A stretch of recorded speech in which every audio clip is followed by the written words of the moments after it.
Good evening, ladies and gentlemen, and welcome to season 2 of the Stephanie Stevens Show and Pronoun TV. This season is going to be exciting, and it's something for everyone. Today on the show, we're going to be talking to a young gentleman about hooking up with men on the DL, part of the LGBT two-spirit pronoun community. This is a story we usually don't talk about.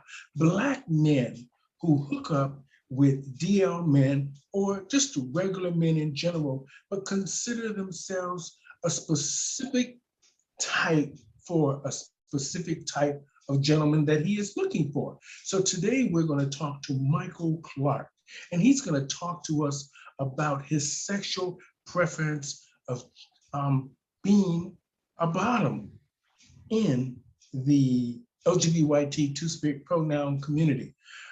We want to talk about this because it's not talked about enough. We know it's happening because we watch a lot of the forums on these hookup sites, from Plenty of Fish to Craigslist to Grindr to and Tinder and many of the other ones. So we wanted to talk about this because we thought we could educate some people about the real reality behind closed doors. What men are actually doing, what they actually prefer to do, and what they like. So today I want to welcome to the show Mr. Michael Clark. How you doing, Michael? I'm great. Oh my God, I feel so great to be here on your show. Oh my God, I'm so excited. And I'm just here relaxed. Well, I had a little bit of wine. Well, you know how it is. Thank you for being here. You know, this season is so exciting because I didn't think we would get to the second season. But then when they started talking to me and they said, well, we like this and we like this and we like this, let's just continue on and we're going to see if we can put it all together. So here we are in season 2, and they wanted me to get down to the meat and guts of the stories for our community. And hopefully we can educate and inspire others. And the reason I liked your this interview here is because when I was watching you on TikTok, I thought, well, my agent, she thought you were bold and you were gutsy. And the fact that you were brave for actually saying what you liked in bed and coming from Black men that usually don't talk about these kind of things, mainly when they're on the down low or they're secretly in the closet. Now, today, on the show, we're going to talk about being a bottom and being an out bottom and not afraid to tell people in the world. And not afraid to tell people what you like in bed, which I don't think there's anything wrong with telling your partner something that you like in bed. Now, where are you from, Michael? I'm from the smallest state named Rhode Island. No, it's not part of New York, viewers. It's not part of New York, Rhode Island. It's the smallest state in America. It's right above Connecticut, next to Massachusetts. Because some folks get a little confused. They think that Rhode Island's part of New York, but it's not. It's the smallest state. Some folks do get confused. So you're from Rhode Island. Are you? Is that near Provincetown? Provincetown is probably like about 2 hours and 45 minutes away from me. Because they messaged me about maybe doing something down there, something at a place called the post office or something. Go there. Oh, okay. You should. All right. Now, the reason what are your pronouns? How do you identify? So you know what? Someone. You know what's so crazy that someone asked me today at Club Vibe Lounge what were my pronouns. And she asked me that, and I was like, well, I identify as him. So she's like, oh, okay, I'm still learning about that. I'm like, yeah, I'm him, I'm he, you know, because I was telling her, I said, I could have been a trans man, you know, because trans men look just very much like men with beards and everything. Very convincing these days. Yes. So I'm like, I'm him, I'm he. And she said, oh my God, I want to learn more. So I'm gonna meet with her soon too. Okay. So now, the reason I thought your story was fascinating is because when I was going through some of your videos and stuff, and you were so openly and honestly about what you like in bed. Now let's first get back and talk about, when did you know you were gay? I knew I was different since I was probably like 4 years old. Like I was playing with Barbie dolls, and I knew that I was different. You know, my siblings would sit up over here and call me gay, this, gay, that, and I'll be upset, but deep inside I know it was gay. But I just kind of like, it's not like I hid it, but they knew, my mother knew. You know, parents normally are the first ones to know. Mm-hmm. So my mother already knew, but my dad didn't know for like years down the road. So at 15, I finally had the courage to tell my mother and my grandmother that I was gay, and they was very accepting of it. They loved it. They didn't care. They have gay friends themselves. Mm-hmm. So, you know, but recently I did tell my dad, he took it very well. My dad loves me too. So it's a blessing. It's wonderful to have a support system. It really is wonderful to have a support system. You know, I miss my mom and dad every day. And I tell people, and they usually, because I come from a very strict Christian background, and my parents were very accepting of me, and they were very good to me. And I'm the baby. I have an older brother and an older sister, and we never really had that gay conversation in the house. They just knew. They just knew. And it's great that your parents, and now that you've told your father, and you know, a lot of Black fathers, usually when you would tell them that you're gay, they would kick you out of the house or beat you up. That's what happened to some of my friends. They were disowned. And you know, I come from a strong Christian family background as well. And to them, it's not their job to judge people. From my understanding, they don't judge nobody. That's up to God to judge somebody. God judges people from their heart. God knows your heart. God knows my heart. So he can judge us when that day comes. But it's not anybody else's job to judge you or me. And it's not our parents' job to judge us as well. So they took it like that. And I just felt great to have that support from my siblings and my parents, because like you said, it's really hard for people to get that type of support from their own parents. It really is hard, especially coming from a Christian background. Now, you know, I see a lot of people now on different apps, especially TikTok, talking openly and questioning the Bible, making real relevant questions for stuff that we might not have known. And it's great that now we are now getting to see not just older people, but younger people who are actually reading from the Bible and, you know, and questioning, this is not what the Bible said. This is not what God said. And these things, now, you know, as Christians, we were taught to believe in the Bible and what it said. But me and you both understand clearly that we're human beings and we're on this planet. And I think if God would have chastised and hated homosexuals, I think he would have said that. Just as the way they put in the Bible about calling women harlots and Jezebels and all of, you know, these kind of things. Now, do you have any siblings?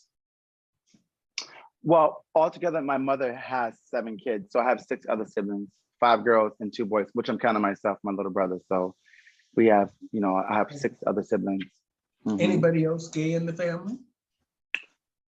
I want to say my sister Alita, I don't know, she was bisexual back in the day. So I don't know if she's straight or gay, I don't know, but I consider her to be bisexual because she was with the whole girl for many, many years. So she's probably like the only other gay one. Oh, and then my cousin Maurice, he's gay as well. And he does a wonderful job when he gets up in drag. I had to catch myself. Okay. It's freaking amazing. Like the way how he does his makeup is just, I'm amazed by it. Well, Michael, it's great that we actually are now talking to each other around the world, expressing ideas, showing, the way things, how we feel, and we're being openly and honest, and we've gotten the conversation started. And this is a good thing because a lot of these doors were closed in our face for decades and years. We've all been suffering Yes. behind, we've been suffering behind the Bible. We've been suffering Mhm. behind the workforce. We've been suffering behind our own family members, some of them, and we've been, suffering behind society. What the stigmas and all these kind of things. Exactly. Yeah, I want to talk a little bit about your high school. The reason I'm skipping junior high is because I think that generally we might have dibbled and dabbled when we were in elementary and all that, but I think the meat and guts of the story starts when we're in high school and we have a little bit more freedom because usually you're transported out of your community into other schools and you're getting to meet different races of people or different cultures of people, and you're now mixing with other people. What was your first sexual experience like? Were you with a woman or a man? I've never been with a woman ever. I think Oh, I probably kissed a few girls, but I've never been with a woman. I've always been with a guy. I think I lost my virginity probably like around 17. So that mhm. was in high school. Um, yeah, that's when I lost, that's when I Okay. was So what really, was it like when you had your first sexual experience? What was it like? um, all right, so I'm gonna get personal. But my first experience bottoming was Nightmare on Elm Street Part 10. I Okay. mean, I did not know what I was doing, but he knew what he was doing. I didn't know what I was doing. So, something had happened. I was crying because it was too painful. And then we tried it again and it was like butter. Oh, okay. Well, it's funny when you talk to Black men about bottoming, and because Mhm, most of them think, well, most of us in general think Black men are supposed to be strong and, mhm. virile, and they're supposed to be the aggressor and the dominant one. Yeah. Now, it's very funny when I'm actually talking to a Black bottom that is open about what you like in bed. Now, why do you think Black men hide being a bottom so much? I feel like a lot of them feel like it makes them look weak. Like some of them probably, some of them, but some of them don't want to tell folks that they're bottom. Some bottoms are actually very dominant versus Mhm. being submissive. There's some submissive bottoms, there's some dominant bottoms out there. Me, I kind of would say I'm like in the middle, kind of, because I'm in the middle. Mhm. So, but you know, it's tough. Well, But most parents, because because because because people, I'm sorry to cut you off, but people look as bottoms, not a lot of gays, but some gays, from my own experience, after having conversations about this with many of my peers throughout the years, and them expressing their feelings to me expressing my feelings to them. But from my knowledge, from what I had gained from different people from conversations, was that sometimes people don't like to tell people their sexual position right away because once you tell somebody a sexual position, there's no conversation after that. They don't want to talk to you no more. They don't want to do nothing. They don't want to hang out with you because you're not what they want you to be. And I am Mhm. who I am. Even if I am a bottom, it should still be some kind of friendship and we can network and work together. But some folks don't take it like that. You sit up over there and say that you're a bottom, that's it. They don't want nothing to do with you because they can't get what they want from you because you're not the top. Mhm. So I mean, that's from my experience, listening to people, my own experience I have went through before. So because some folks they have a good conversation, and when the time comes down to it, me, I don't like to waste my time. I tell you right up front and center, like I'm a bottom, I'm from Rhode Island, da da da da da. I'll give them the opportunity if they want to continue to talk, even if they are a bottom, I don't mind being their friends. but I still leave that door open. Like if I'm in that state, we can go out for drinks and have mimosas and things like that. But as soon as you say that you are a bottom, I don't know what that's all about. Like, but then again, some folks, when it comes down to dating, they want to know like what's what right then and there. I feel the same way too, as well. So I'm always like very straightforward, cut and direct with it. Well, it's good that you're actually open and honest about that. A lot of times we did a little bit of research where we saw that a lot of fathers, we talked to a lot of older gentlemen about their sons being gay, not necessarily just Black men. We talked to just a few different gentlemen, and most men, even if they were okay with their son being gay, they didn't want them to be the bottom. And this was kind of shocking to us because when I asked this one older Black man, why wouldn't you want your son to be the bottom? He says, because he's the sissy. Like you said earlier, he's the weak one. He's the frail. And Black men are supposed to be looked at as strong and dominant. Now, a quick question. How do Black women see you? Because sometimes Black men, even on that are bottoms, can sometimes, and in our community, we call them sissified, or they're very feminine and all this stuff. How do Black women see you? Do they just think, what do they think of you when they see you and they see you maybe having bigger hips or a bigger butt and all these, and kind of, Seshan and, Shantan and all that stuff. What do you think they think? Well, seeing that I'm in the spotlight all the time, I deal with a lot of women of color, actually. When I see my sisters, my Black people, my sisters and my brothers, but when I see my Black sisters out, we praise each other, we compliment each other.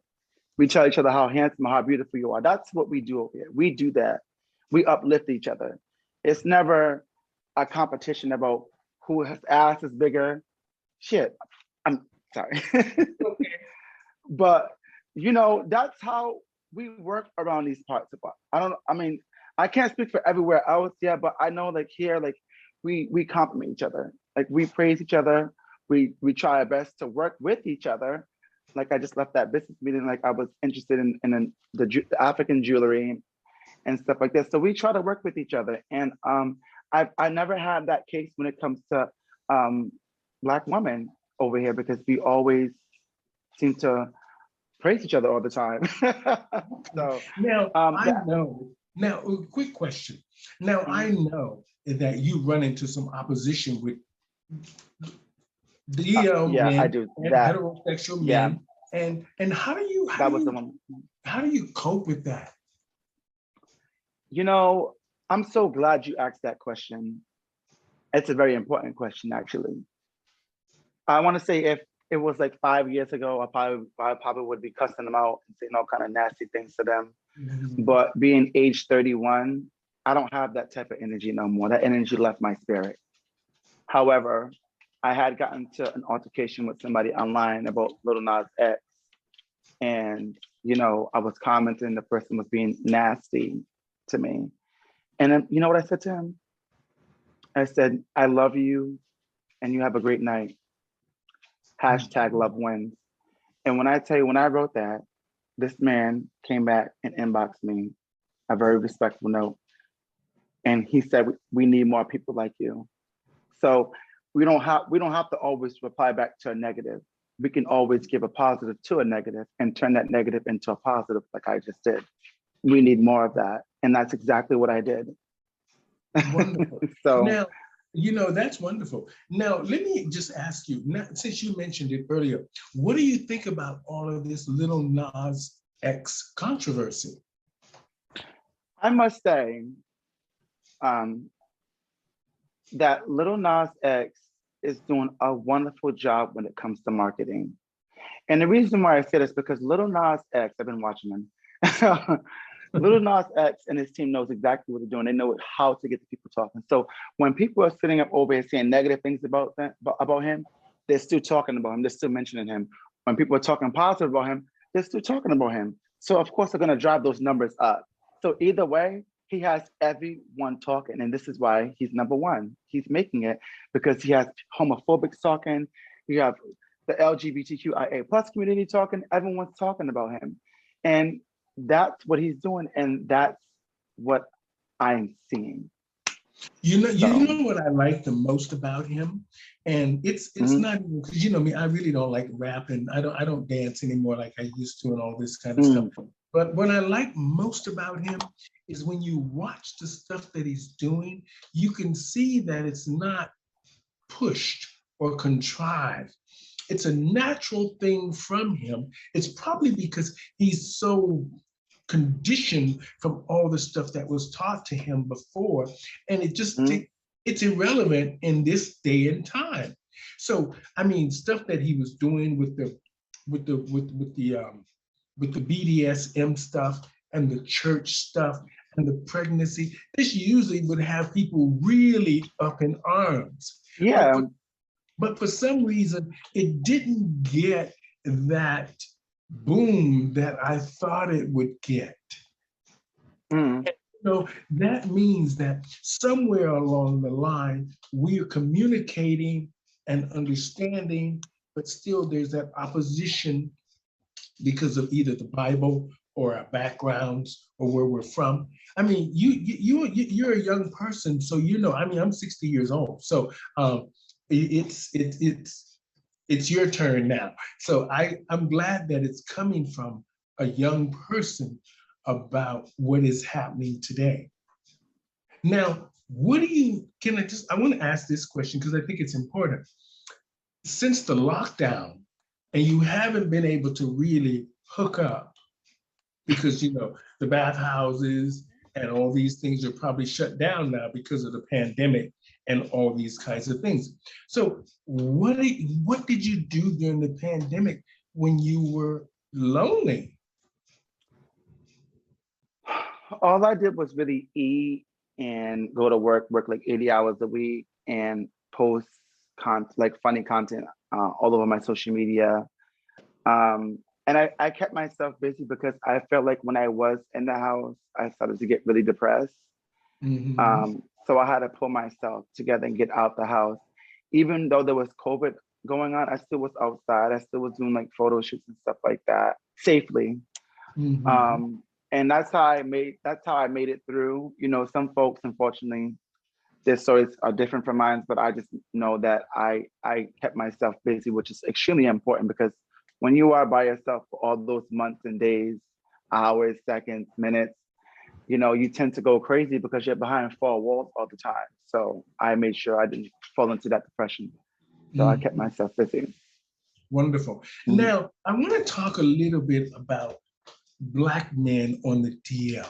What is your advice to just men in general who might be who I don't want to just say of color. The reason we focused in on of color is because of Black men is because we don't talk about this. What do you say to Black men who are just bottoms or effeminate and this is their sexual preference? This is what they like. I mean, because you're open, honest, and you're out. What do you say to them? What's your advice to them? To the DL community? Just no, not just to the DL community, to just Black men who might be questioning their sexuality or who might be doing things on the DL and you know, stuff like that. To be like you, not necessarily like you, but to be just more honest with the people that they're hooking up with, or they're in a relationship with, or they're married to. And I mean, because it must be very hard for a man to leave his house with his 2 children and his wife and go and hook up with a man. You understand what I'm saying? I was just having some flashbacks, honey. And for him to come home to his wife after this enjoyable experience, because he wouldn't have went over there on a continue. Because do you have regular DL men that see you, that have children? Because you know most Black men have children somewhere. I would say at this moment, I don't deal with DL men like that. I don't have any DL men they're in my inbox, but I don't really reply back to it. I'm more of like a conservative bottom. I don't really be out there like that. But however, like when it comes to DL men, I try to stay away from that because it brings a whole bunch of negative energy with it, because it's like you're at the bottom of the barrel. They get what they want, they leave you there, and they go back to their wife and kids. And I'm not going to be number two for nobody, because I'm going to be number one. It's either me or her. You make the decision, because I'm not going to sit up over here and get bust down, and then you leave my house and then go back to your wife and kids and then hit me up and then talk about you catching feelings, but you're married with kids. I don't want to be confused. I don't want to go through any of that. So I try to just avoid that. Okay, so let's just say Michael's out for a night and you're feeling frisky and you're looking for a man. Where would you meet these men? Do you go to the spa? Do you do these, people go to the drive-in movies with people? Do you pick them up at the bars? Where do you meet these men, and mainly men that you are looking for as being a top? Because in most bars these days, these are usually little white twinks that are mostly bottoms. And so how do you find the kind of men that you are looking for? Well, I want to say probably like about 80% of the time when I am at the club, they think that I'm a top because I'm like 6'2", 6'3", so I'm tall. So they look at me they see this beard, they see this cute face, they think that I'm a top. So I always attract bottoms my way. So that just doesn't work out for me.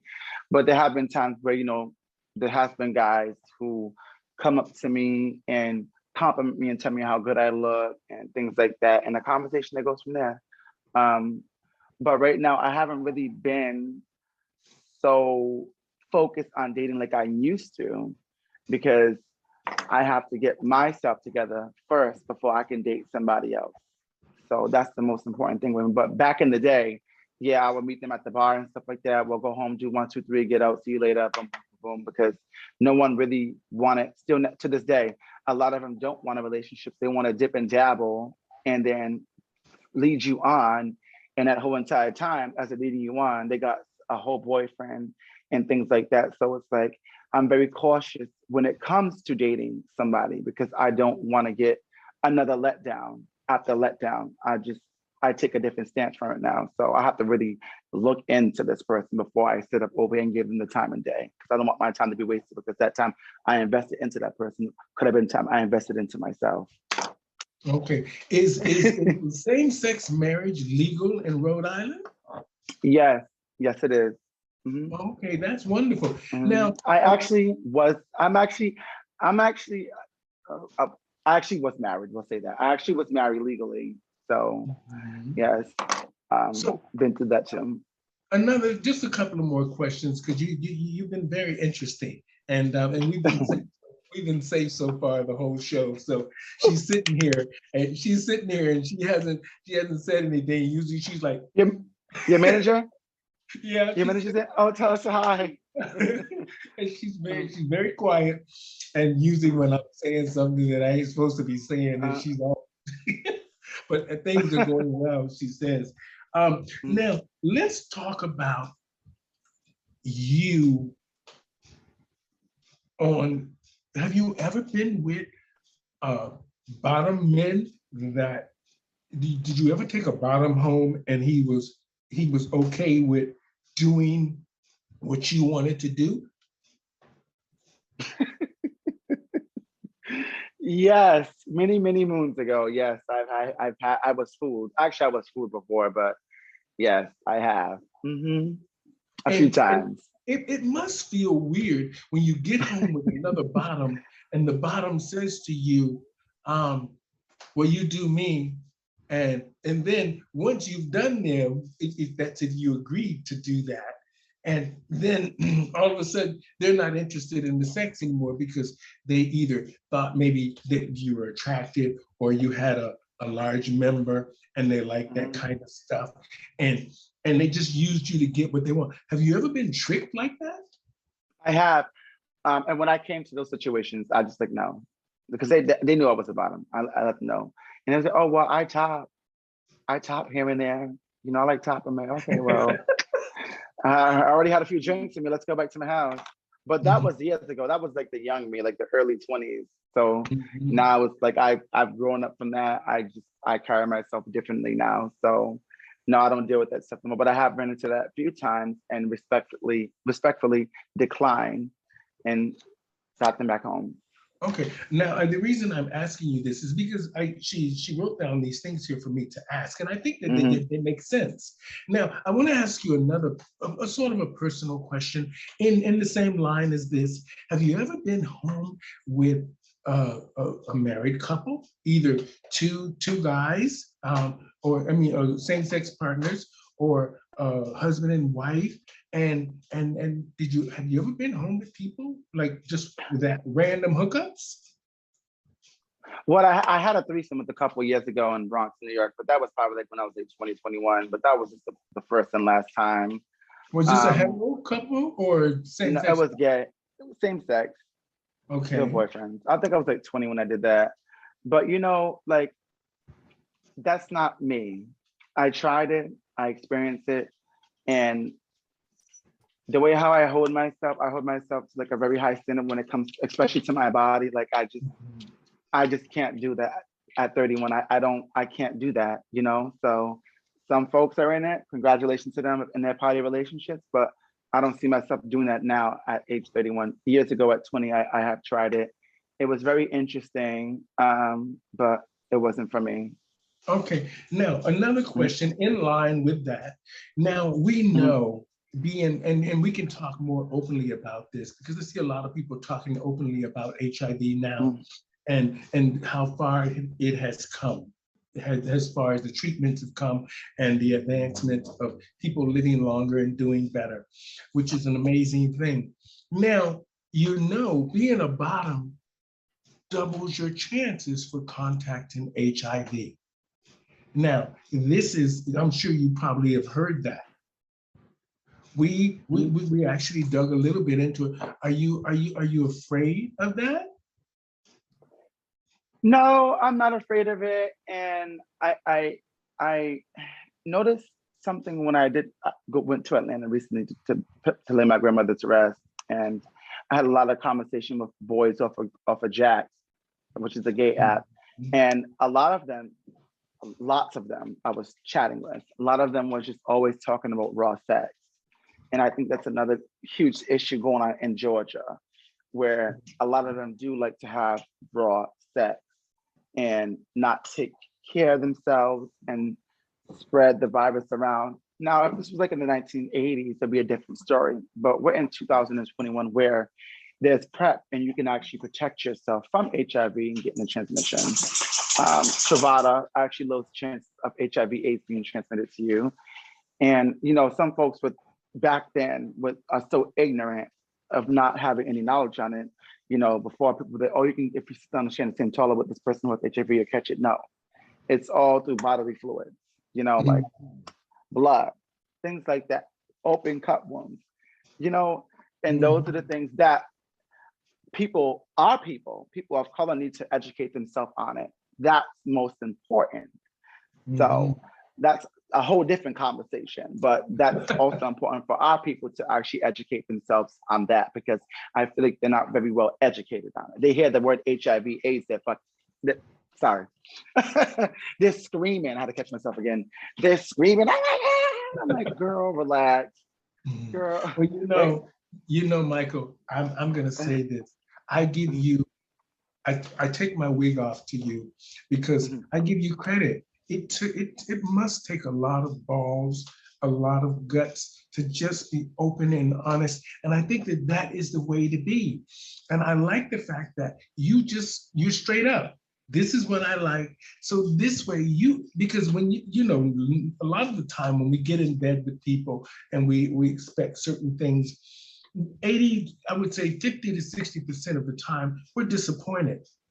And usually the sex comes up laxed, or there's something wrong, or think this ain't Mm-hmm. working and that ain't working. And I'm just glad that you stood out from the rest, and you stood up. And I just want to say thank you so much for being brave. Thank you for educating us a little bit here today on being Black and the bottom, and having a sexual preference that you stand behind. And a lot of men should be like that. And the fact that you've educated yourself enough to know that your self-worth is valuable. You made some mistakes when you were younger, but now you're older and you understand that this is what I need, this is what I want. And if you don't want to be on the same page as me, then I'm going to move on. And this is an amazing thing. So I just want to say to you, Mr. Michael Clark, thank you for being an open and honest Black bottom. Thank you. Thank you And for having me on your show. This was amazing. The questions were on point. I love it. I live it. thank you. So yes. And I'm going to say goodbye to you now, but I will see you again in the future. We will catch up with you down the road and see what you're doing. And I want to say to my audience today, Michael Clark is an amazing person for being open and honest and teaching our community and many other communities to just be yourself. And remember, when you're in love with someone, or you like someone, or you're just hooking up, be open and honest with them, so that way you can get the best experience from whatever the relationship is from that person, because sometimes lovers can make great friends. So on that note, I'm going to say bye for now, Michael. Tell your friend I said, how you doing? I will. Thank you so much.